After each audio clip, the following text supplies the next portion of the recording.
name is Dan. And my name is also Dan. And welcome to the Dan the Games Man podcast. And in a fortnight where Sony, for some bizarre reason, decided to close Blooper Team Studios, we're going to be talking about the games that Sony and PlayStation should have had that team remastering.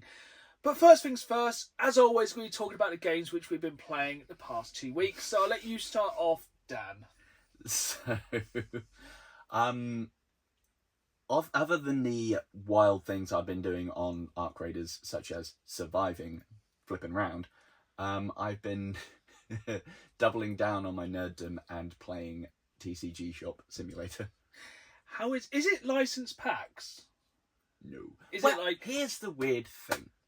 It is not licensed packs. However, you can get Ultra Pro branded accessories in it.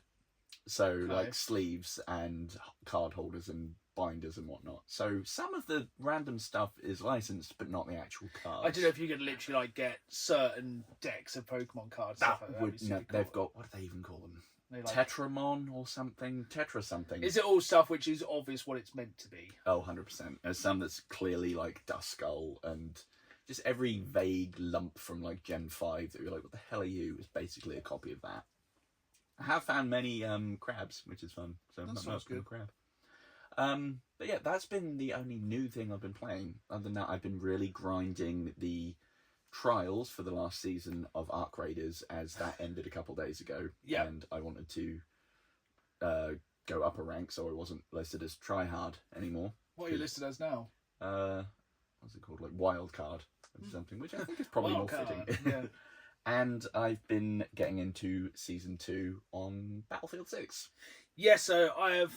Going back to Arc Raiders, this is going to be controversial. Mm-hmm. I don't know if I'm going to take a step back from Arc Raiders. Fair. Because I think my luck on my raids, not to do with dying, I've got no issue with dying. My pulling anything, blueprints or anything, is awful. Fair. They do seem to be very inconsistent. I know it's I reckon random I've had- but still. 20 or so runs, and I've just found Jack. And I'm Right. looking, and I'm going to the right places. I managed to stumble butt first into getting a Wolfpack blueprint, and I'm like, Ooh, did you get out? yes. If I hadn't I'd have absolutely No, but yeah, punted it my also- console out the window. Yeah. Yeah, I think kind of because we're now coming into randomly a big release window of games, I think, don't get me wrong, I've absolutely loved my time with Ark. I think I've only spent about 30-something hours. What are you up to? Probably 50 odd, I think. Yeah, I 56 feel hours. like I've seen everything it has. I think it's just because in our friend group, our schedules just have not lined up with it at all. Yeah. And it is a lot better if you can go in with It's a a lot little better mini with crew. friends. We haven't really had that much chance, but it's been a good ride. But I am fully embracing Season 2 of Battlefield 6, and I dare say we are back, boys. Oh, yes. It's good. It's Only very one good. new map, but that's It's a strong map. one of easy top 10 best Battlefield maps of all time. Mm. It could be top 5. There's a nice mix of, because you get hangars, you get some trenches, you get some open I like spaces. the tunnels. Tunnels are good. The tunnels and trench warfare is real hark back to Battlefield 1. Yeah. And the great thing is as well with the zip lines, if you're defending, Claymore, get bent. Yeah. Zip, Yeah, it's basically like nothing is... It's such a good rock, paper, scissors map. It's like, oh, they're coming in with tanks. Well, they're so open most of the time. You can hit with RPGs. Or you've then got the return of the Little Bird helicopter, which is just an absolute weapon if people can use it well. Yeah. And then, like, the tank can't get to certain areas because it can just be, you know, there's just too many ways you can entrench. Yeah. Or literally, like, you can just basically block the tunnel with, like, levolutions so the tank can't really get through very easily. I do like that. And then you got the poison gas as well. That So you've got the whole gas mask mechanic now, where basically you have to equip your gas mask when you go into the cloud, and if not, you'll hallucinate soldiers. At least it's not a 20-story tall Michael Rooker. That would have been a turn. And yeah, the challenges are back for Season 2. We have both bought the Season 2 pass. We are both slowly working through them because I want to get every unlock like I did for Season 1, Damn right. which took me about 100 hours. So this is the next 100 hours of Battlefield, which We'll probably chill down over the next month or two because basically my calendar for game releases this year starts as of recording today. Tomorrow Resident Evil Requiem comes out, and I think we'll both be jumping onto that. 100%. And we will be doing a Resident Evil special in 2 weeks' time. So that's something to look forward to. Oh, yes. Anything else you've been playing? Have you just been... That has been my thing. That's the thing with like things like Battlefield 6 and like Arc Raiders. They're Separate big jobs. time sinks. Yeah, especially with the dailies and stuff like that. Yeah. And like the weeklies, the rank ups. I actually managed to finish another game which I started last year. Oh, yeah. On Valentine's Day, me and my wife sat down and finished Split Fiction. Excellent. It's a game that just gets better. The last 45 minutes, I wasn't really sure why so many people were saying last year that's one of the best games of 2025.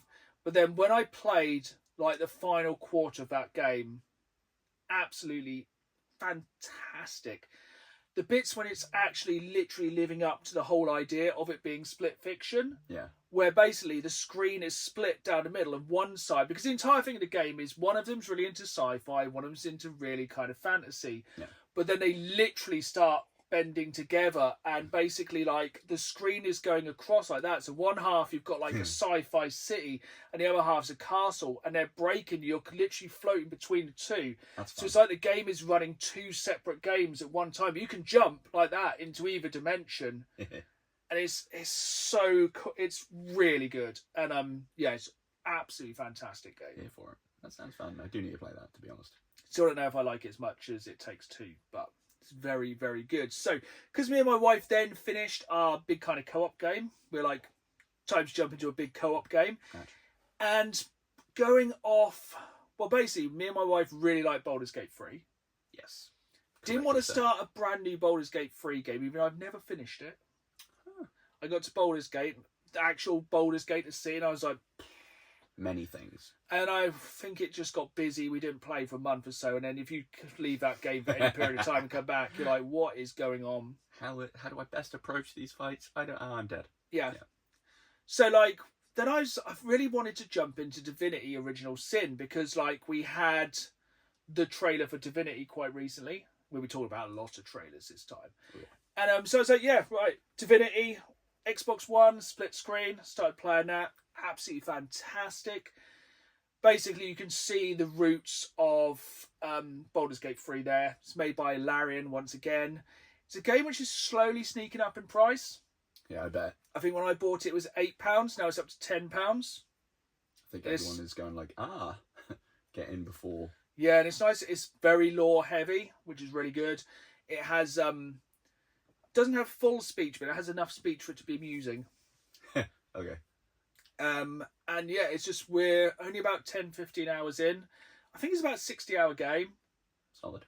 There is a lot of because you both control two characters in real time, and then when you go into a battle, it goes into turn-based, proper like D&D D20 system. Nice.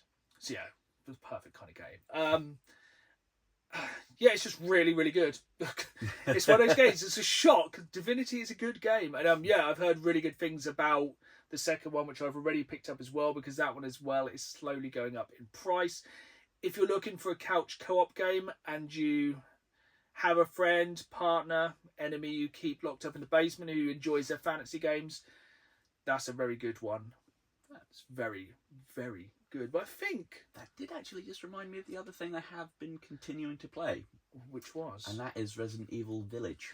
Yes, we were literally talking about it on the way here, which my brain pulled on the thread of there, because Neil Newborn, Astarion, voices a character in Village, and don't come at me for this.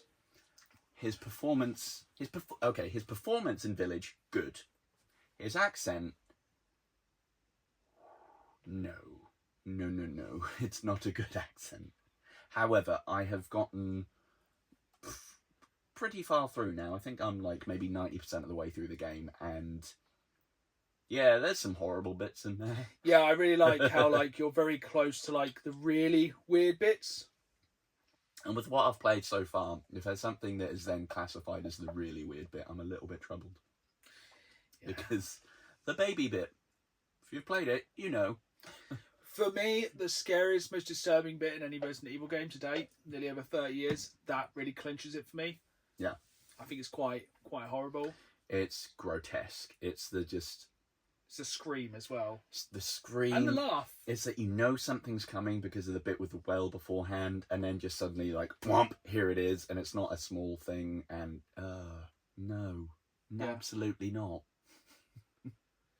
Wildly unpleasant. 0 out of 10. Yeah. But we will definitely be talking about that more next week, because you hopefully finish that and started 9. I've realised, because I'm very, very tired today, I called the studio the wrong thing earlier. It's Blue Point Studios, which Sony closed, which is the biggest news, I think, in the past few weeks. Yes, that's redonkulous. So if you're not aware of Blue Point, they are a very accomplished studio who have done remakes such as Shadow of the Colossus and Demon's Souls, which was huge for the release of PS5, and also made it that people could finally play Demon's Souls. Yep. And yeah, Sony just went, no, done with that. Which, strange move. Yes, because as well, this was a few days after the Sony State of Play. Yeah. And we'll go in reverse order. We're going to go on to the Sony State of Play because we're going to be going back to that main story at the end of the podcast where we talk about the games they probably should have been making, rather than the fact they were making a live service God of War multiplayer game, which got canned and thus the studio got closed because no one wants that. Sony's infatuation with live service games at the minute is ridiculous. And this is coming from do you know, I think it's tonight they dropped the server slam for Marathon, which I will be checking out because extraction shooter. And also Neil Newborn again. Of course it is. He's everywhere. I think he voices my cereal now. It's really weird. Yeah, I wonder if you can get him as like a sat-nav. That would be pretty excellent. Cool. I'd love that. But yeah, big news from Sony. We had the State of Play. It was one of the strongest... Sony are hard to love at the moment, aren't they? Yes.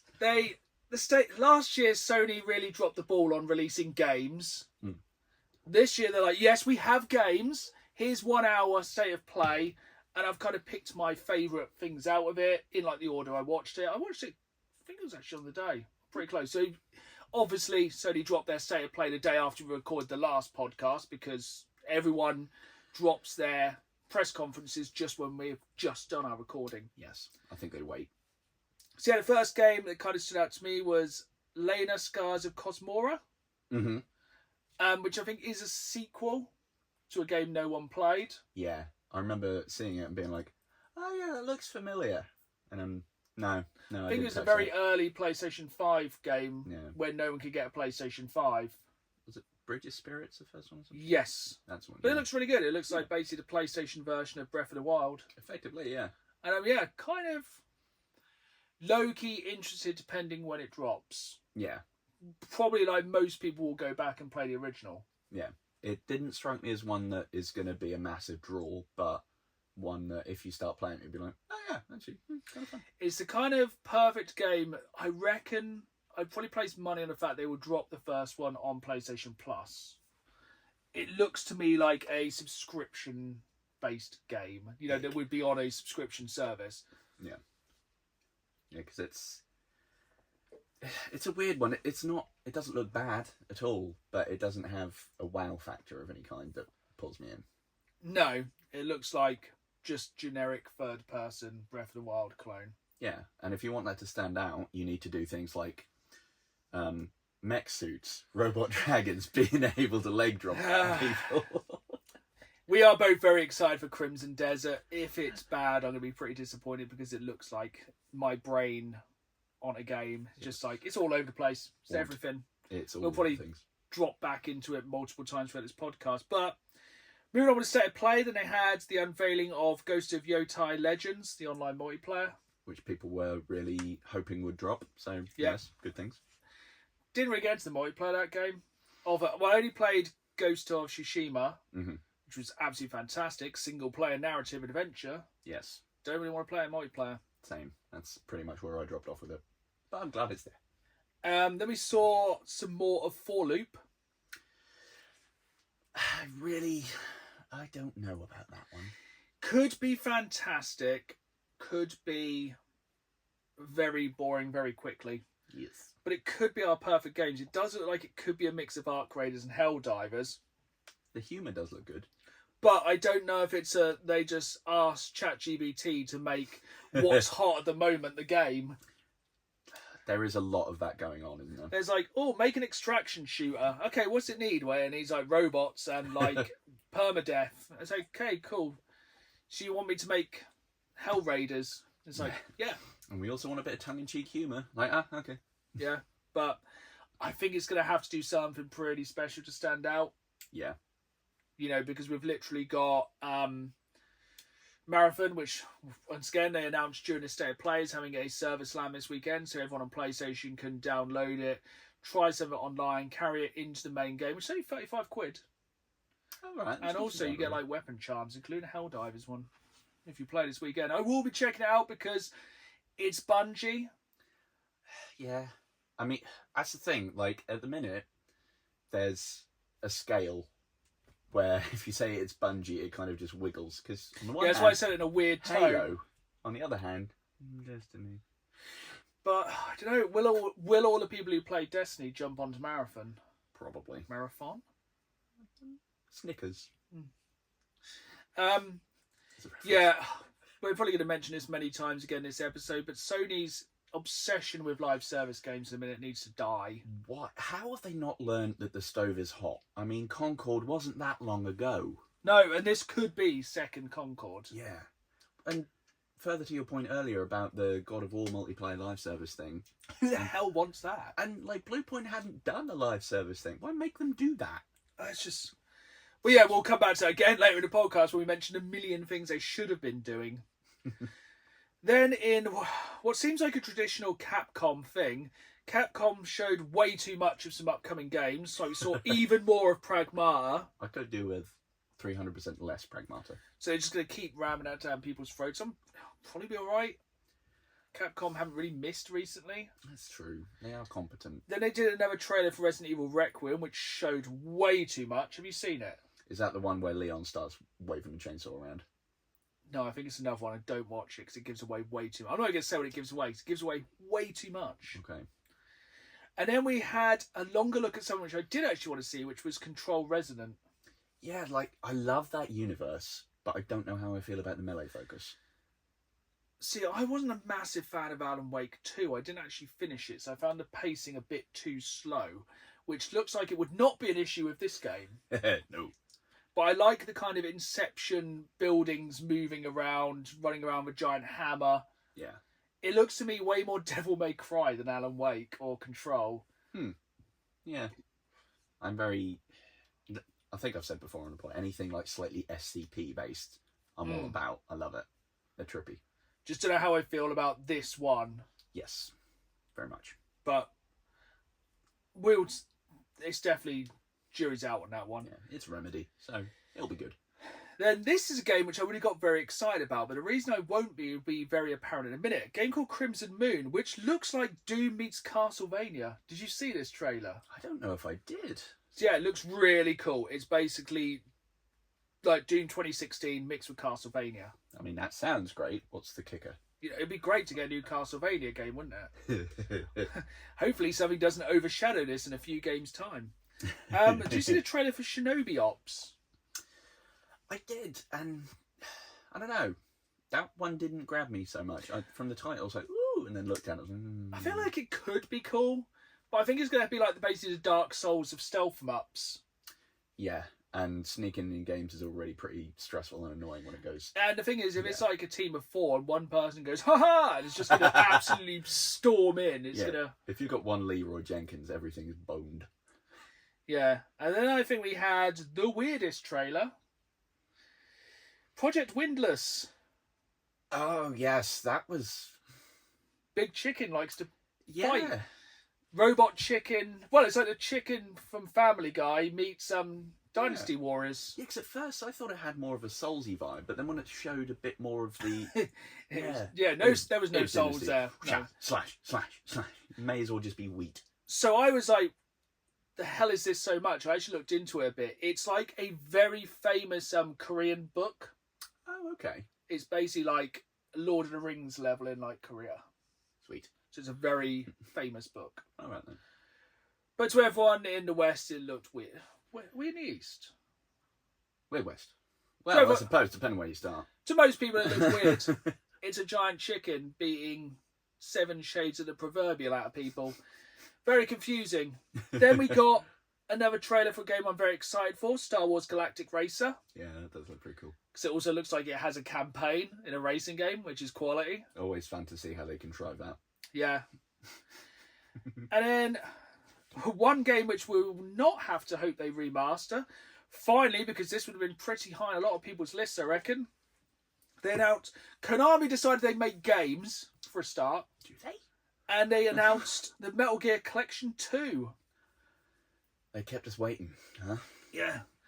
Honestly, like, because there's been no other version of Guns of the Patriots, as there's just been the one. Locked on PS3. But how many versions of every other one have we had? It's mental. And there's also a game from the PSP, which I forget the name of. Oh, was that Peace Walker or the other one? Yeah, I think it was Peace Walker. Which is quite interesting that that's then coming off the PSP. Although I think that was in a collection they had on 360 era. Yes, I think it was. That was a pretty good collection as well, also. But it didn't have 4. No. Also doing an update to Collection 1 with upgraded graphics, which would be good for the original Metal Gear. I think it'll smooth it out a little bit. So it's a bit. And then I kind of wasn't paying attention for a minute, and it went straight into the trailer for Darwin's Paradox. Yeah. So I was kind of like looking at my phone, making notes. So I literally make notes as I'm watching the trailers on a big screen. And then suddenly, like, Solid Snake had turned into an octopus. Yeah, literal decoy octopus. Which I think is the demo online. That's so cool. I love that. Yeah. Basically, it's kind of like Inside or Limbo, but an octopus. Mixed with Octodad. Yeah. Which, have you played Octodad? No. Stressful. Very funny, though. And then we had, quite possibly, my most anticipated game now of 2026. They decided, right, it's been 40 years. Let's make a new Castlevania. So we got the trailer for Castlevania Belmont's Curse. And, like, proper Castlevania. No shade on Lords of Shadow, but proper side-scrolling action. Proper Castlevania for the people who made Dead Cells. Ah, good. Yeah, so if you want Castlevania, you get Castlevania. That's going to be good. It's like, no, we've got Castlevania at home and it's good this time. Like, yeah. Oh, okay. Bosses look fantastic already. Combat looks fantastic. Traversal looks fantastic. It looks like it's basically going to... The Castlevania timeline is exceedingly complicated. Yes. But I think this has links to the newest Netflix anime, and it's Simon Belmont's daughter. I don't even know. No, I don't know if they do. No, it looks like Symphony of the Night, but for today, so good. Yes. I hope you can have settings for retro music as well. I reckon there's, even on the trailer, music was banging. Yeah. It's going to be good. And then we had a new Silent Hill. Yeah, set in like a random town, Scotland. Village in, oh yeah. Yeah, so Silent Hill. It's not called Downfall, is it? Townfall. Townfall. My autocorrect got me there because I was going to say we already had like Silent Hill Downpour. Yeah. Yeah, set in the UK, which makes it even scarier for anyone living in the UK. Am I right in saying it's Annapurna? Yes. Which is wild. Yeah, yeah. Annapurna, who made Donut Country. Yeah, just same. Yeah. But very, very cool. That's why I had to check, because that really did not seem correct. No, I was then wondering, like, is it going to be like a story-based game? And I was like, no. But, you know, like a kind of Walking Dead-esque Telltale kind of game. And I was like, no. Yeah, very excited for that one. Looks like a lot of body horror. There's a lot of needles, a lot of IVs, a lot of stuff like that. Scotland. Looks nasty. And Scotland, yeah, which makes it twice as scary. And then, talking of scary, you had the Baba Yaga. Yes. Oh. They're finally making a John Wick game. Maybe, some may say, 5 years too late. Possibly. This is half the problem with making a game. The development time now for a AAA or AA game is exponentially 4 or 5 years. Thing is, as well, that I'm wondering, I've not looked into it too much. Will it properly have Keanu? Because, I mean, he voiced Johnny Silverhand. Yes, it has. will Winston be there? Because I love Ian McShane. I want him in it. I just hope they pull it off. The trailer looks pretty cool. But how do you make that work? I reckon, like, just take copy Arkham Asylum's homework, basically. But the fact that Stahelski is involved, or at least was, supporting it, should be pretty strong. Yeah. And then, because we hadn't heard anything about Marvel talking Fighting Souls for a while, they made the announcement they're going to add the X-Men to it. And quite possibly the most obvious character, which leads nicely onto my new mug. Shout out to my friend Scott for new mug. If you're watching the video version exclusive to YouTube, this mug is quality mug. Incredible. Better than the Lego mugs last time. They were painful. This is a strong mug, and it makes me look like Wolverine. So yeah, in a shock to no one, they're adding Wolverine to that game. If they didn't, what the hell? And it's Wolverine, Storm, someone, and Danger. Oh, okay. It's Danger. I think Danger's like the AI, Yeah, the AI personification from the Danger Room, which they really had a day off when naming that. And then to finish PlayStation's redonkulous state of play, they announced they're going to be making a remake of the God of War trilogy, the original PlayStation 2 trilogy, which goes on to PlayStation 3. Did we guess that ages ago, or did we just hope that I think it's going to be one of those things that everyone's been expecting them to do at some point. And obviously the idea is that Blue Point Studios would have probably made it. That would have, oh my god. Which is basically the entire reason we're going to talk about that later in the podcast, because it's so obvious it's ridiculous they're not. Yeah. And then basically it's annoying because they're like, we're making this. It's like we could be saying, yeah, we're making God of War remake. We'll do it. We could just put a logo together and say, yeah, we're doing it. We're doing it. We've got Seed Dance, we'll make it. Yeah, that's it. It exists. It's being made. It will be there. I could say anything. Like, what do you think? Basically, I don't think they need to remake too much of it. Just smooth out the graphics. That's about it. The one thing I am knocked with, they're not like retconning it and having Chris Judge do the voice. I think that's kind of good. Okay. I feel like if it was me, I'd pretty much just do a straight remake, just shine it up a bit. Fair. Do you reckon they'll resi to it and like rebuild it? That's the question. Are they going to rebuild the whole thing? Because the thing is, there's so many like iconic bosses throughout that trilogy. But then if they remake the entire trilogy Resi 2 style, it's going to be like 7 years before we get it. Probably, yeah. And the thing is as well, God of War 3 isn't... I feel like they could have just remade the 2 from the PS2 and not really bothered with... Because God of War 3 has been re-released on PS4. Yeah. Yeah, we just needed 1 and 2, basically. Yeah. Which, to be honest, just a way to play 1 and 2 on something other than the PS2. Yeah. Or the really expensive PS3 God of War collection. But I suppose the main question on everyone's lips... What about sex game? What about the sex minigame? I forgot about that. Are they going to keep it in or are they going to remove it? Because they can't win either way. Keep it in, people are like, tisk tisk, that's bad. Or they remove it, people go, oh, you're changing history. I wanted to see him get down bad. Why? Firstly, it's awful. Secondly, it's hilarious. Thirdly, Kratos in the first 3 God of War games is a bit of a dick. That's the entire point of God of War and God of War Ragnarok. He's trying not to be a dick. Yeah, he is an absolute heel. First. Literally the reason he's so annoyed with the gods is because they make him angry enough. So angry he kills his entire family. And then gets even angrier and kills all the gods. Basically just had severe anger management issues. Basically, I think he had CTE. And obviously just decided to bang his way out of it. It's true.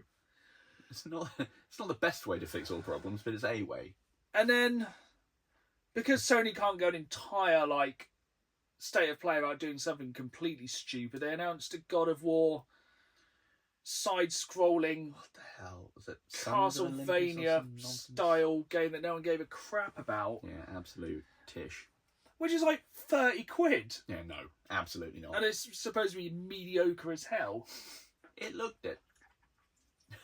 Yeah. I don't want to play as prepubescent Kratos. No. Got absolutely no interest in that. So yeah, I'm... Before all of his trauma. Yeah. It was a 95% fantastic state of play, but that end kind of failed it a little bit.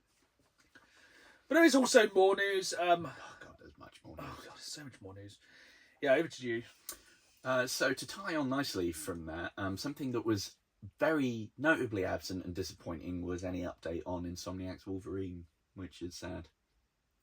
And then a couple of days later, Wolverine has a release date, and it's September 15th this year. What? Is that close enough? Is that far enough? And how does that slide into your release window for the year? It kind of slides in a bit dry. It's right before GTA, isn't it? It's going to be a bit of a challenge. I think it's quite a nice place to put it. I mean, it's good because we've got a lot now, and then GTA. It will fill a nice little gap, but those games aren't little, so it's going to be a bit of a bugger. No, and also it's not the most obvious what it's going to be as yet. New, like, is it going to be? It can't possibly be as expansive. No, because you can't really like swing around and go, ha. No, unless it's just motorbike. It's slightly less fun, but still. But cool. then that also could be awful. Yes. Yeah. Vehicles in. I'm sure it'll be absolutely fantastic. Oh yeah, the combat looks great. The voice acting looks great. It looks great. It's just what exactly is the scope of it at the moment? Even if it's just like small sandboxes or something. But will we get a Wolverine PS5 controller? That'd be good. That would be sick. Like an upside down mask that handles like the horn. Or like a skin, like panels for the PS5. That'd be clean. That is really Very sick. much like that. Pay us later, Sony. And so tying in as well to our My mug. theme today. Remasters. Do you know what else is getting a remaster dropping, I believe, tomorrow on Switch? Everything. Fire Red and Leaf Green. Yes! Genuinely considering it. I mean, yeah, I would be. Cheaper way to play it. Yeah, and it's not as janky as emulation. No. Yeah. Just a shame it's not getting physical, but have since my wife could be quite tempted by that one. A little bit of old school Pokemon, $15.99 each, not bad. It's pretty good. And that's one of the many, many things dropping tomorrow on Pokemon Day, which I imagine there's going to be some stuff that makes our bank weep, and that's tomorrow, I should imagine. Yeah, and it's payday as well. Mm-hmm. I think one of the last things I saw was a 30th anniversary Ultra Premium collection. I can't. No. Yeah, if you sit and stay at that, Dirty. don't look at it. We can't even talk about it on the podcast. It's just Actual filth. filth. Over to you for a couple. So the Steam Deck is out of stock in a lot of countries at the moment, and Valve says get used to it. Yeah, ain't gonna do no more. And do you know who to blame? Who would that be? AI. What? How come? Because AI steals everything. All the processing is going there. A lot of countries you can't get a Steam Deck at the moment. UK you can get a Steam Deck, which is nice. Which does nicely lead into my next story. Have you seen how much the change in leadership in the Xbox team? Odd choice, isn't it? Can't really go a week without saying Xbox has done something stupid. They fell on their own head again. So, I'm not going to go too deep into this because at the end of the day, it's just corporate, blah, blah, blah, blah, blah. So, CEO Phil Spencer has retired. Bye-bye. But he's been the face of Xbox for a long while through some of the worst periods of Xbox, which probably isn't his fault. I'd say it is. CEO Phil Spencer has retired. Yes. Does it feel like jumping rats on a ship? Possibly. But at least they'd have put the second in command in charge now, right? No, so the head of Xbox Game Studio is now Matt Booty. Great name. You may be wondering, why are we linking this to AI? Well, Asher Sharma is the new CEO moving away from Microsoft's core AI project. Boo. This was somebody a couple of months ago who was saying AI was a great way to increase the birth rate around the world. How? Don't what know. Does that Didn't mean? look too much into it. Troubling. Got confused. But if that wasn't bad enough, because we're not just going to argue about AI on this podcast, we're not arguing. We want to see if somebody's working for a company like Xbox. They like games, yeah? You'd assume they've worked in gaming and entertainment, right? Yeah, so her gamer tag was leaked online. She has only played 29 games on Xbox linked to her gamer tag, and they were all in the last month. Boo. That's some severe lying on your resume. Very much. I mean, we've all done it, but I'm not a CEO. Yet. Yeah, but we have got some quotes from her about the future of Xbox. Fantastic. She will not flood our ecosystem with AI slop, which I wonder is a little bit of a jab at the PlayStation Online store and the Nintendo eStore. Possibly. Because we will talk about that in a future episode, because my lord, some of the stuff on there is terrifying. It's a wild west of garbage. And she also said, games are and always will be art, crafted by humans and created with the most innovative technology provided by us. Which means we might use AI, but we're not going to tell you. Yeah. If the AI is provided by them, they're technically kind of not lying. Yeah, but odd choice in it. Who knows what Xbox is doing anymore? And isn't the VP, they were like at the same time being like, no, I'm out then. Probably because they weren't promoted to CEO. Yeah, it just seems like, it very much seems like a bit of a sinking ship at the moment. It's kind of worrying. And yeah, I don't know. No. What's going on there. Yeah. So, in a weird, almost kind of twist, whereas State of Play happened day after recording, this time, day before recording and no real time to look into it, IGN FanFest happened, or at least day one. So much in the way of trailers to go through. Should we jump into that one a bit more next time? I think that is had there. The whole I weekend. just want to acknowledge it exists. Yeah, if you're listening to this on Friday, it'll be IGN FanFest all weekend. I'm sure there'll be many things. The only thing I can really say definitely look at, Mortal Kombat 2 trailer. Oh, more Carl Urban, please. Yes. Other than that, not anything to look at on there. I think it's more for new Batman. New Batman. New some Lego fun Batman indie looks things. good. And I think one where you make a cult. That was the funniest one I saw. But beyond that, a lot of things. So if you've got like 14 hours spare, go watch that. Or play Resident Evil 9. Your choice this weekend. Or, even better, play Resident Evil 9. Just catch up what we think about it in 2 weeks. Either. Both of those things. Yeah. Should we get into some nasty Reddit? I have one quick spooky for you. Not even spooky. It's a spooky. It's, I say spooky, more in an unsettling way. And it's a story that I was made aware of through an acquaintance of mine after saying about doing the... Use my card hookup. After saying about last episode where I did weird Pokédex entries. Oh, good. And it's some info that came out a while ago after a leak from Game Freak. So there were lots of things. They had a hack where a lot of things, including some personal information for the employees, leaked. Not good. Bad times. However, there is a story that came out from the Gold and Silver Starter Evolution of Typhlosion.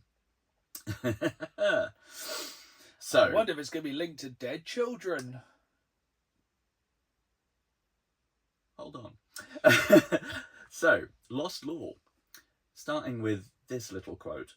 A long time ago, when the boundary between Pokemon and humans was unclear. If you think you know where this is going, you're right. So, a young girl is tricked by a shape-shifting Typhlosion. Didn't know they could do that. It's thinking that he's a human. Eventually, she apparently has a child with him, and she's called his wife. Her father eventually comes and kills the Typhlosion when she returns to the village, and she and her half-Pokemon child are teased by the men in the village. Teased, yeah. They then run into the forest and are never seen again. And then there's lots of things about, whole family getting murdered in one way or another. And that comes from Forbes. So this weirdness actually made it as far as getting on Forbes. And I was baffled that somehow in my search last episode for weirdest Pokédex entries, that never came up. I'm sure it's just going to be more and more. I can imagine so. I didn't even know Typhlosion was DTF, let alone could... No, I just thought it was only Ditto that could kind of shapeshift. Yeah, Pocopia is going to be a questionable thing. Yeah. Anyway, Reddit. Am I the arsehole for telling my kid I would help him get a Switch if he can beat Ocarina of Time? So my 10-year-old kid has been saving his money, birthday allowance, etc. for months now to get a Nintendo Switch so he can play Breath of the Wild. Right now he has $200 saved up, his current allowance, $10 a week. It will still take him months to be able to afford it. I know he really wants it, all his friends have got one, he hasn't been obnoxious about it, just diligently saving up his money. Now I have to say, he's a really good kid, kind, smart, does his chores without complaining, friendly with everyone, blah blah blah blah blah. So making great grades in school, and even made captain of his soccer team. Sports. Instead of making him go and do more chores to earn more money, I thought of a more fun solution to help him get his Switch. I told him, if you can beat Ocarina of Time without Googling for help, I would help him along the way if he got stuck. My old N64, I'll pay for the rest of the Switch and get you Breath of the Wild. Wife was initially opposed to the idea, but then thought it could be fun, father-son bonding thing, so she went along with it. Part of my reasoning too is I just wanted to appreciate how far video games have come, and Ocarina of Time is a timeless classic. Agreed. He jumped at the idea. After a weekend of playing, he's already at Zora's Domain as young Link. He seems to have fun with it and hasn't gotten too frustrated yet. He only played Minecraft really, so dated graphics didn't bother him either. Okay. But anyway, I told a couple of friends about it and they think I'm a massive dick. So I'm trying to relive my child vicariously through my son, and I should just get him a Switch because he's already such a good kid. Now I'm having second thoughts and I'm feeling bad about it, but he does seem to be enjoying the challenge. So, am I the arsehole? Hard no on being the arsehole, I think. Yeah, this is like one of the ones that's like absolutely like crystal. Yeah. No. That's a great way of like going back and teaching somebody like the history. But Water Temple. That's all I got to say about it, really. Water Temple. If he sticks to the rule hard and fast, that kid ain't finishing that game. No, that gets confusing as sin later on. It's going to get really, really confusing, really, really odd. It's going to be tears. Yes. I think that's pretty cool, to be honest. And I think the arseholes in that story are his friends telling him how to parent.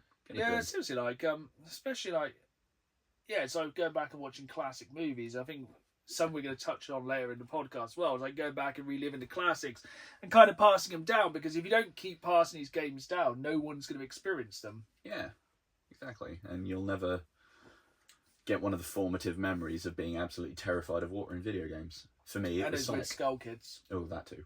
Yeah. Absolutely not. Creepy as. Oh, I'll get him to play Majora's Mask next time. Is that the one with horrible moon? It is with the moon that's going to crash and kill everyone. And he's very pleased about it. Yeah, he loves it. He's having a great day. So, talking about destroying the entire world. So, back to Sony closing Blue Point Studios. So, they did many, many remasters over time. They helped with God of War Ragnarok. Yes. They did the incredible remaster, an HD collection of Shadow of the Colossus and Eco, and then fixed Shadow of the Colossus on the PS4. To be honest, they could have just brought it to the PS5, but we're just... Good. It baffles me to have a studio who is so perfect at making remasters and remakes of games for a company that has one of the biggest catalogues of games they could have just remade or remastered, to fire them. Especially when they also have a baffling tendency to remake things that aren't that old. Yeah. Like Horizon and Days Gone. It's like, should we make these other ones with this competent company that's made like games that have kind of been sunsetted? Nah, it's fine. And arguably, a lot of the games that I've kind of thought of, because we've both got some games we're going to bring to the table, are just PS3 games, which would be so easy. Mm-hmm.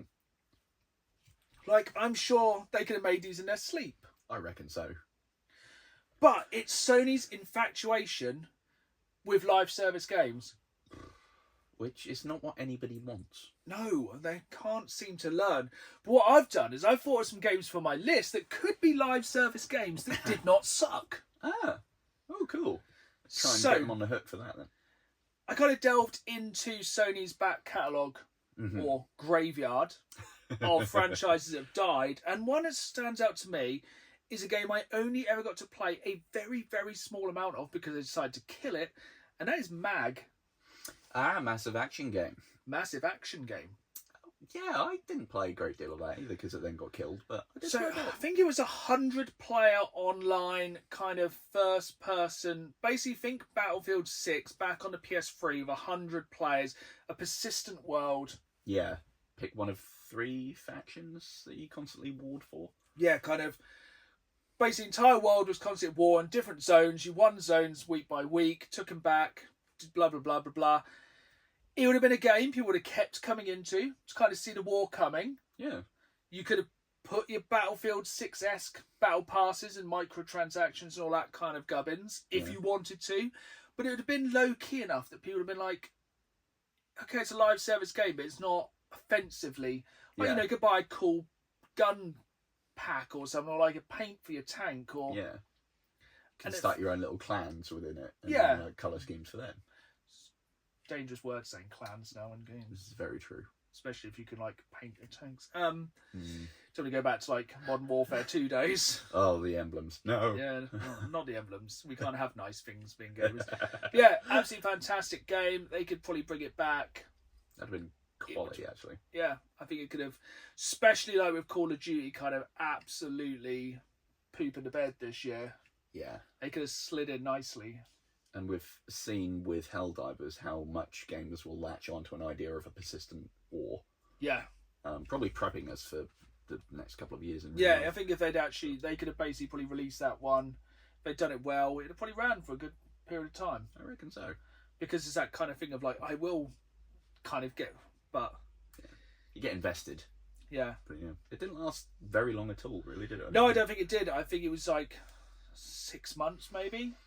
But I think that was because of its like timing. It was a time when not that many people had like online. It wasn't as... Yeah, and the architecture for that sort of stuff on PS3 was absolute clown shoes.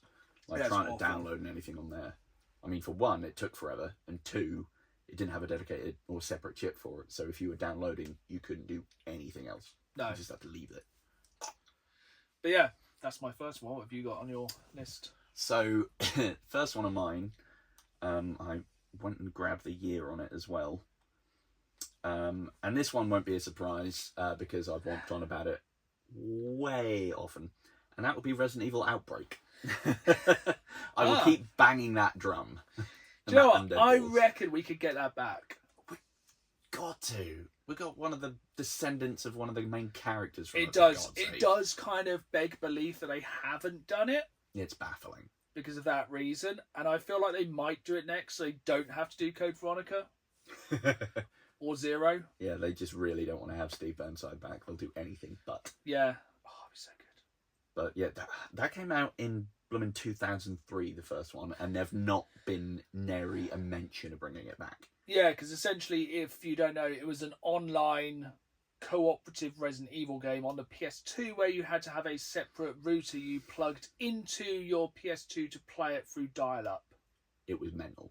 So no one did. No, there was no voice chat. You just had random button presses where you could say a generic phrase. Like over here, this way. This. And that was pretty much it. Yeah.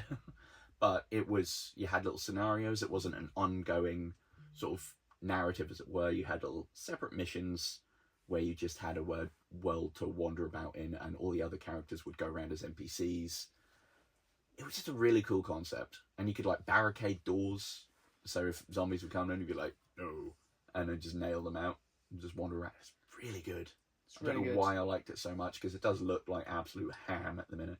But it's great. It's such a fun game. I'm sad I haven't been able to replay it. Yeah, it's one I keep kind of thinking about replaying because there's no other way to replay it. Mm-hmm. Fix it, Captain. Yeah, just remaster. I think that's one that definitely requires fixed camera angles, though. Yes, I think so. I'd be happy with that. So I'm going to carry on, because there's some really obvious ones. I'll do a kind of rundown of obvious ones at the end. I'm just going to keep pulling out some really obscure, mainly online games that don't exist anymore. And the next one is going to be Warhawk. Oh, God, Warhawk. Again, yeah. Again, very early PlayStation 3 online, third-person arena shooter with, like, Warhawks, which were, like, floaty helicopters, but you also got, like, Yeah, you had infantry. I say land tanks, but tanks are on the land. You could like run on foot with like RPGs. Again, it would be a no-brainer if they want to force in the old classic microtransactions like special Warhawk, fun tank paint. It was actually a pretty solid game. I never actually played that one, but it did always intrigue me. I think my friend had it. So I think it came with the awful PS3 headset, like the the Bluetooth ones. So yes, I'm doing business. Yes, I'm the business I'm one. actually in TACCOM. Yeah, that was the PlayStation 3 headset was not good. No, and the voice recognition in that time was awful. If they tried to shoehorn that into a game, that was bad. That was a great game. I think it had a game on the PS1. Did it really? I think it was like a single player game on the PS1, which basically was like kind of rough idea of it. Then they put it into like kind of arena shooter for the PS3, and then they threw it in the graveyard. Along with the others. Yeah, but good game. Could definitely bring it back. So one I'm really surprised hasn't been done, because of the amount of times one of the other games in this series has been thrown down our throat. And that is the Elder Scrolls 3 Morrowind, which came out in 2002. One of the most fun Elder Scrolls games to mess around on. It looks... the gameplay, the world looks amazing. Graphically right now it looks like... But brown. Don't want to, I can't, it'll hurt my eyes. Brown. But give that a little treatment in there. Ooh. Ooh. Yeah, because like the spell crafting, the summoning, the world, the lore, the Dwemer. Yeah. Brilliant game. It's such a big one that I just need to play, but I can't play it as it is. I think it's not too bad on the OG Xbox. I reckon the Steam Deck would probably be okay. Yeah. Anything bigger than if it's not CRT and anything bigger than about 15-inch screen, it's going to look like jank. Yeah, because it is on Games Pass, and I occasionally look at it and go, but then no. No. It's basically would just look like you are staring at a sofa. Yeah, the 7 pixels wouldn't stretch very far. Absolutely incredible game for its time, but today it does look like hammered ass. Yeah. Yeah. Not in a fun way. No, very good shout. This one, this begs belief, but I think it's because essentially it was a game that just basically ripped off another game. Mm-hmm. And that is PlayStation All-Stars Battle Royale. Oh, yeah. So essentially, PlayStation went, Smash Bros, you're popular, we'll do that. And made PlayStation All-Stars Battle Royale on the PS3 and the PSP Vita. I think it was a Vita, actually. I didn't know it got to be a... Yeah, and it just had like it had like all the PlayStation All-Stars, like Nathan Drake and Kratos. Parappa the Rapper? And Sackboy, maybe. But yeah. Sweet Tooth? I don't know. That would have been cool. If they did that and had it so like, again, I'm trying to work with you here, Sony, like, you could do it so you could buy characters. Like, it could have gone down the whole Fortnite route. Yeah. It's like every month you have a new skin or new something to work towards. And they could have just basically had it as a competitor to Smash. That would have been very cool. Like, you could have added a Helldiver. That'd be fun. You Special moves, Orbital Strike. Yeah, then you could just keep adding in like random stuff. Like you could add in like the dude from Days Gone. You could come like his motorbike and go merp merp, and like run everyone over. Or you could just whatever the new hot thing is, you just do a Fortnite and chuck it in it. Yeah. Like you could put Nicki Minaj in it if you really wanted to. Just put whatever you got coming out. Put Kratos. I think Kratos already was in it, but like then you could really plumb the depths of like PlayStation and just put new characters in and have them as microtransactions. If what you really want to do, you could have it as a free game with PlayStation Plus with unlockable characters and skins. Yeah, because I think that model is usually what makes more money. Like these free-to-play ones and only added optionals, like Fortnite. Like that makes bank, and it's a free game. Yeah, mental. Which is the entire reason so many people are like live service, but that one, you got to be careful with it because otherwise you end up with another. Warner Brothers multiverses if you just go at it half-cocked. Yeah, you need to have... If you had a full 12-month roadmap for PlayStation All-Stars Battle Royale World Tour, you can have that one, Sony. You could have it so like, right, next month we've got Resident Evil coming out. We're going to add Leon S. Kennedy. Yeah, roundhouse kicking everyone. The month after, you've got like Forza coming out. We're going to add a Ferrari. I don't know, but like just keep adding stuff that's like, or like say there's a new film out, put the killer from Scream in it, whoever it is randomly this time, just fill it with stuff, and you got infinite. It's just an infinite money glitch. Yeah, I mean, the fact that you got Sabrina Carpenter and Chapel Roan in Fortnite, you could just basically put anything in there as long as you got permission. Yeah, as long as it makes... That didn't need to make sense. No, not even in the slightest anymore. But yeah, that's probably my favourite one on the list. I would... I hope Sony hear this, because I reckon we can get... Retweet it at him just constantly. Yeah. So the next two I've got, both from 2005. I'll do one at a time. That is Mercenaries, Playground of Destruction. Oh, that's a game I actually go back to periodically. Oh, that was so good on PS2, but imagine that now. The original, not the second. Yeah. Where is my third? World in Flames was fine, but the first one was chef's kiss. Yeah. From the first time I played it on like an original Xbox magazine demo, I was like, this is the... You know what? Mm-hmm. It's like, there's somebody I need to take out. Orbital bombardment! Yeah, it's like, I don't have any rockets to take out this tank, but I could laser strike it from the moon. It's like, yeah, oh my so god, good. that would today's graphics would be sick. Yeah, the destructibility on there was amazing, but... For the time, yeah. Yeah, and For imagine now with actual textures. For like a 20-year-old game. Mm. And also, it was quite funny in places. Oh yeah, wasn't serious by any stretch. And just to force them in, because if that's what Sony want to do, you could put in weekly challenges. It had that deck of 52, where you had to take out the 52 generals. You could have weekly bounties. That's very true. Oh, that was fun. I love that game. I don't know why we didn't get any others, because the second one was on PS3 and then it just died. Yeah, it's when EA were like just basically shutting down everything. That's true. Made by Pandemic as well. Oh yeah. People who made Star Wars Battlefront. Solid. Yeah, that was a quality game that I put a lot of hours into and would love to see that come back. Yeah, I actually 100% of that game. Nice. Both of them, actually. Really, really enjoyed them. It's basically my perfect game.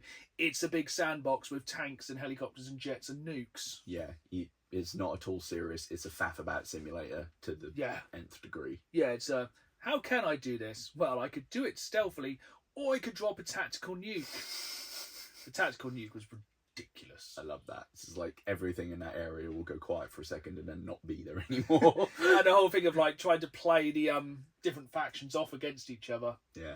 But then normally just nuke them all. I'm going to do a couple more. I'm going to try and stick with the kind of theme that I've done. So I've kind of forced them in. Going to once again pull another very obscure, mainly online, but online leaderboards game from PlayStation's dark history. And that is Pain. Or P-A-I-N. P-A-I-N, Pain. As the song went to start, if you haven't played it, you wouldn't know the song. It's really catchy. Is that like the ragdoll kind of... The ragdoll jackass kind of, I'm going to catapult somebody at something and try and cause damage. Forgot about that. Again, skins, levels, characters, microtransactions. A fifth Jackass film is apparently coming, so tie-in event there. You could get your Knoxville skins. Really good game, online leaderboards, online multiplayer. Kind of would have the kind of feel of Fall Guys, kind of bits like that. Yeah. Really good game. It was only available digitally for a very long while. It is a physical copy on the PS3, which I do have, which is slowly going up in value. Mm-hmm. Very fun game. Very good hidden gem on the PS3 if you've never played it. That was good. I like that. Definitely recommend it. It's always fun just getting these ones where it's like, how much damage can I do in one go? Yeah. The answer is yes. I feel like there was a game that came out quite recently. It was fairly similar, where you had to like kill old people, but I can't remember what it's called. Oh God, yeah. It's kind of like it's kind of like a spiritual successor, but Sony could just bring that one back. That would be good.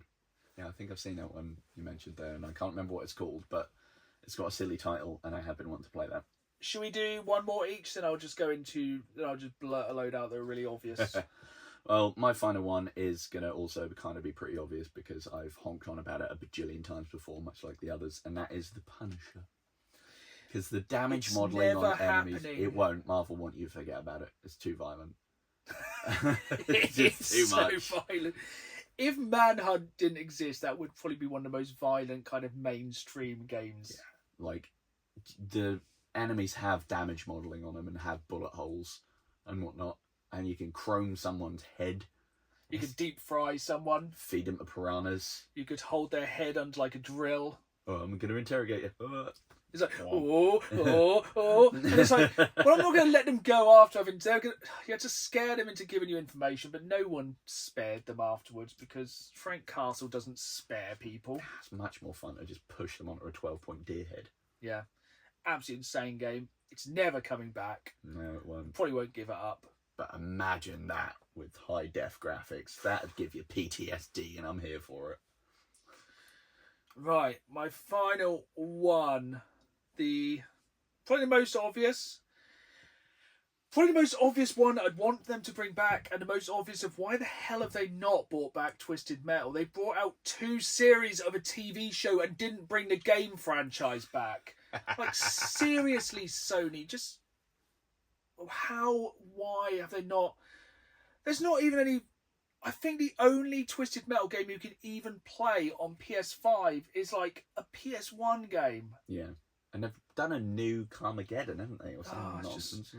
Why would you not at least just re-release Twisted Metal, like, for the PS3 onto the PS5 so people can play it, or just do a new game at the same time as the 2 series that have been out now, or do a game between? Yeah.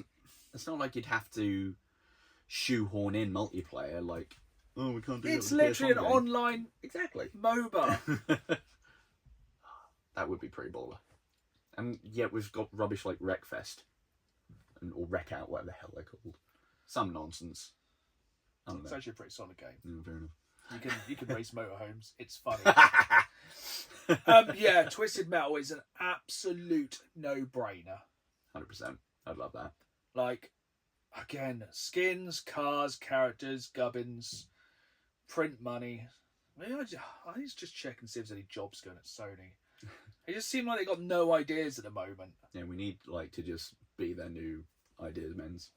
Have you got any more before I go into my list of the most obvious? I do not know.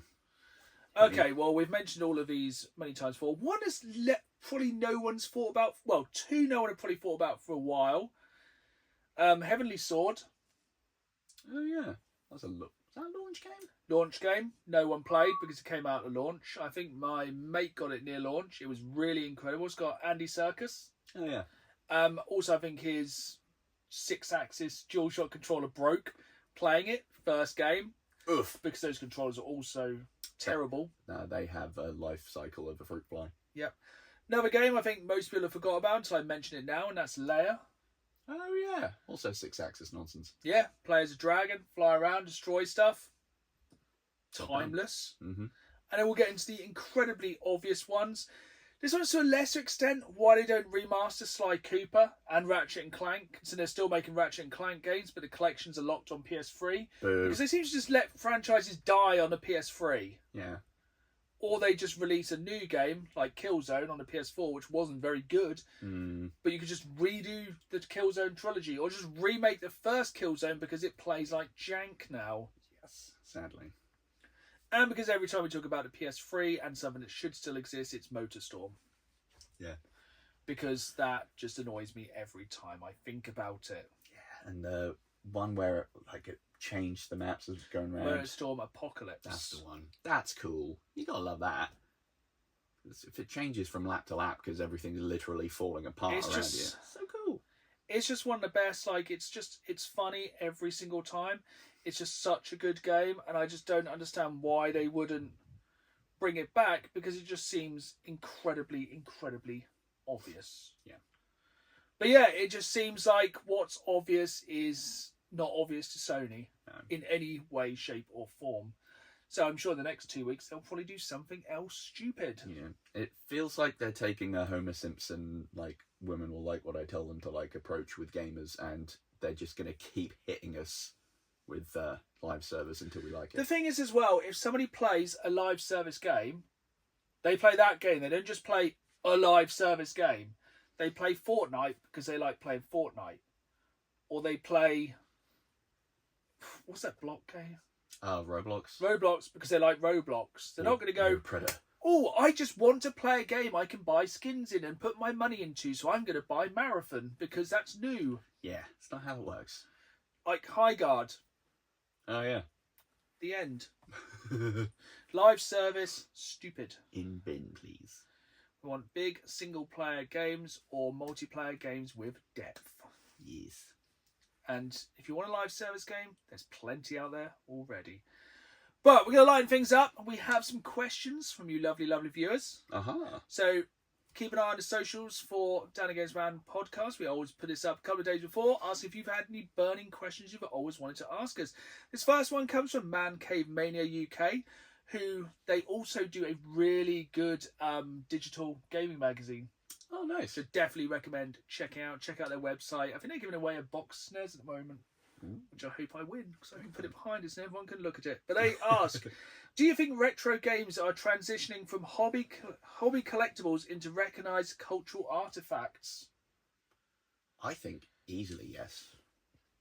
I think for me personally, as a collector, I collect for the kind of preservation. Mm-hmm.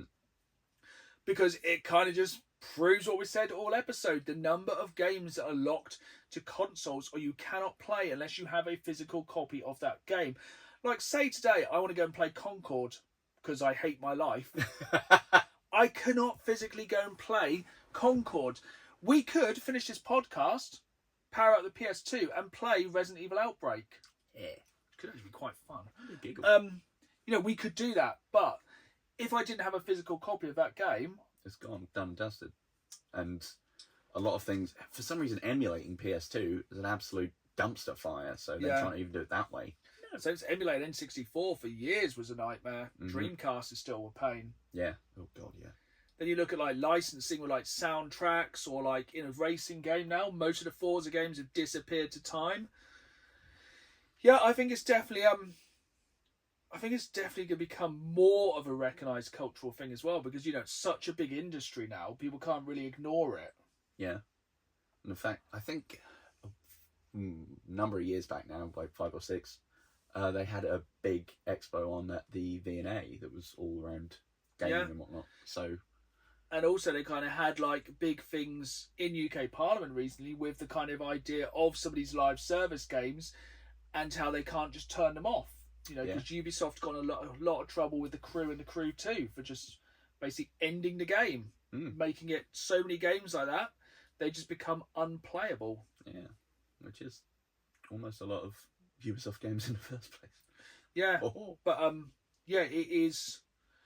I think they're definitely becoming more because they're so like incredibly just mainstream now, isn't it? Mm-hmm. I think to not recognise games as something that's culturally relevant or even art form now is just like those few holdouts that still say that. Mate, get with it. Yeah. It's clearly relevant. It has such an impact on things. Yeah, I think it's only really going to get bigger. 100%. But on to our next question, which comes from Instagram, from Pricey, who asks a question which we have been asked before, but we do like to answer this one in the most vague terms. And that is, what do we do for a living? Quill. He's a bread man who delivers Warbies. Beep, beep. Literally what he put in the message, but it made me laugh. So it made me think about Mario Kart and a crab. I'm a cob. Do you want me to take this one? Do you want to do it? Sure. We work in a large corporate chain of gyms. Yes. In different roles, and that's how we met. Yes. In work, and that's what we do when we're not doing this. Yes, we toil away there. And that's what pays for this. Just about. That's probably all we're going to say. Yes. So like I said, we always put questions out to you viewers and listeners every single fortnight. And this next question comes from my wife. Because she's obviously trying to find more ways to talk to me. And she asked, what are our top 3 games based on a film or TV series in terms of gameplay and like-for-like experience?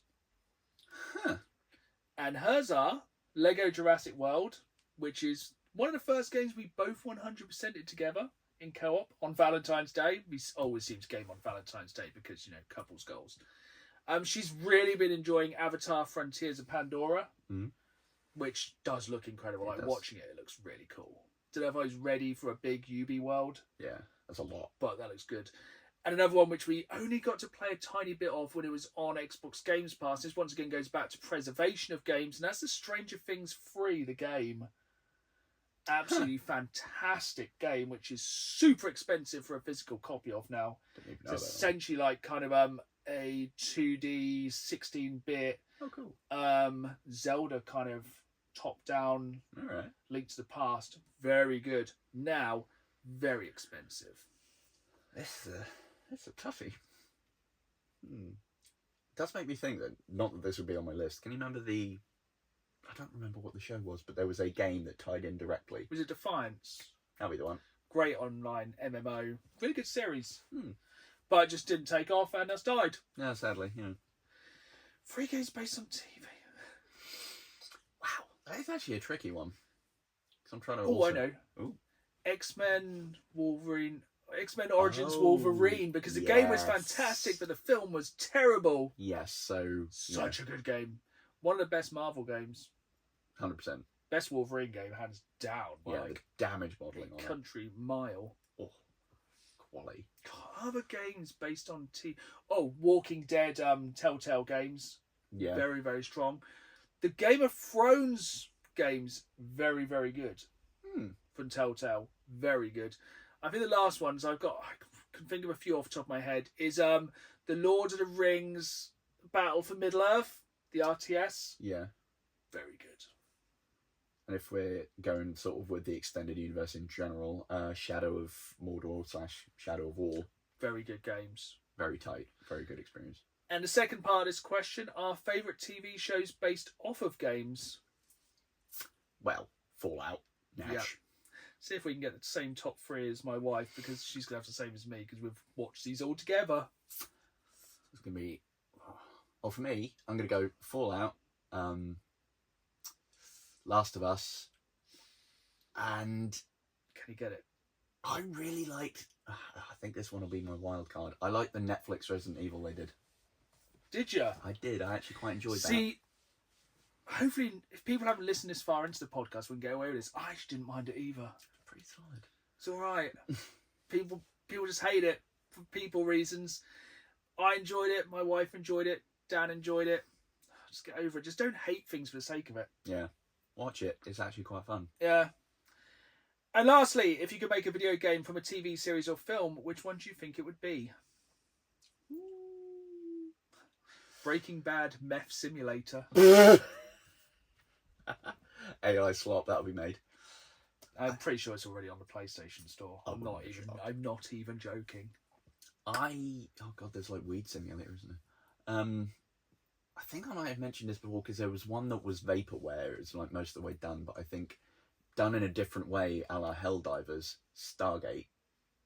Yeah, that could be really cool. Just dropping into different worlds, faffing around. Oh, combine that with some like No Man's Sky procedurally generated planets. That would be really cool. I'd love that. I would also throw that in as like a Predator game. Ooh. Like an open world Predator game where you're just a predator hunting for trophies. That would be very good. That would be cool. Trying to also not make a very obvious Predator joke with certain files. Yeah, I think I wouldn't mind a good Jurassic Park game, because it's been a while. And even though that Jurassic Park game, which looks like it's coming out, if it ever does, will be really good. My wife's ones were A Night of the Seven Kingdoms, because if you have not watched that, it is 10/10 television. It's only 6 episodes. If you're under 18, don't watch it. It's a lot of swearing. It's a lot of violence. It also has a very big willy in it. Watch it for that. It's hilariously big.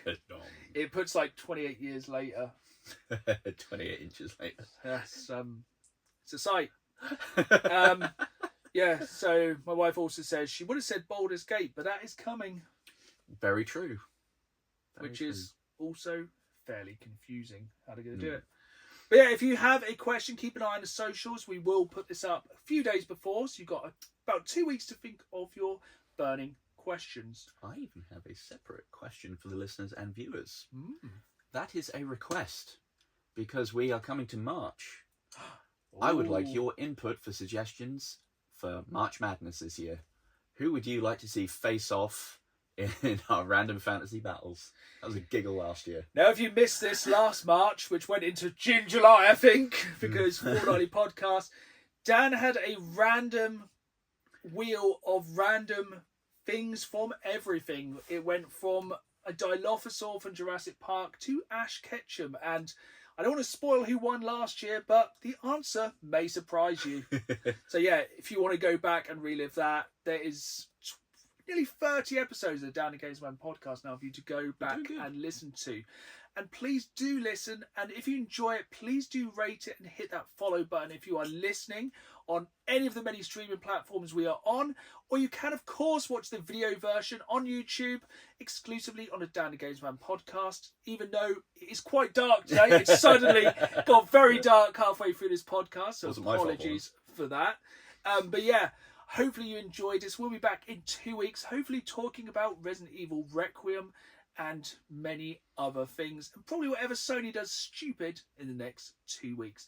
But until then, it's goodbye from me. And it's goodbye from me. And as always, keep playing the game. See you soon.